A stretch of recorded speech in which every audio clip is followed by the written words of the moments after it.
Ako na ang nag-adjust. Ako na ang nawalan. Ako na ang nahirapan. Ako na ang nasakitan. Ano pa ba ang gusto nyo? Ano pa bang gusto mo? Gusto mo ba ako sairin talaga? Gusto mo talagang kunin ang lahat-lahat sa akin? Lahat ng pinaghirapan ko, lahat ng pinagtiis ko, lahat ng pinaglabang ko, lahat ng pinagsikapan ko, gusto nyo talagang kunin sa akin? Utang na loob naman. Mag-isip naman kayo. May mga puso at damdamin kayo. Sana naisip nyo rin, meron din akong damdamin, meron din akong puso na nasasaktan dahil sa sobrang hirap ng binibigay nyo. Utang na loob naman. Buksan nyo naman yung puso nyo. Buksan nyo naman yung pag-iisip nyo. Desisyon kayo ng desisyon. Gawa kayo ng gawa ng paraan. Gawa kayo ng gawa ng ganito, ganito, ganyan.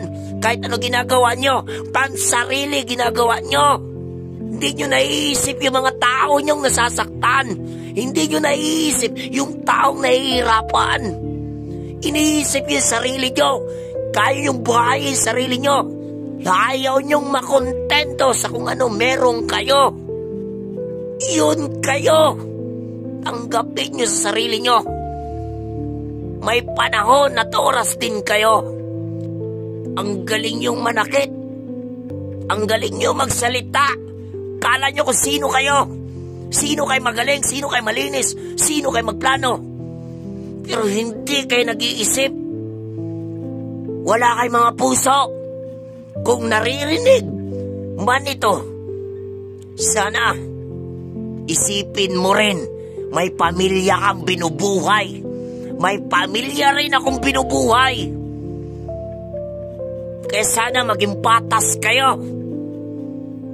Huwag yung puro pansarili lang iniisip nyo. Ikaw nga, kung nakikinig ka nito, ako sobrang galit na ako sa'yo. Kung naririnig mo man ito, sana nakakatulog ka ng maganda. Sana nakakapikit ka ng maganda. Kayo. Sana balang araw,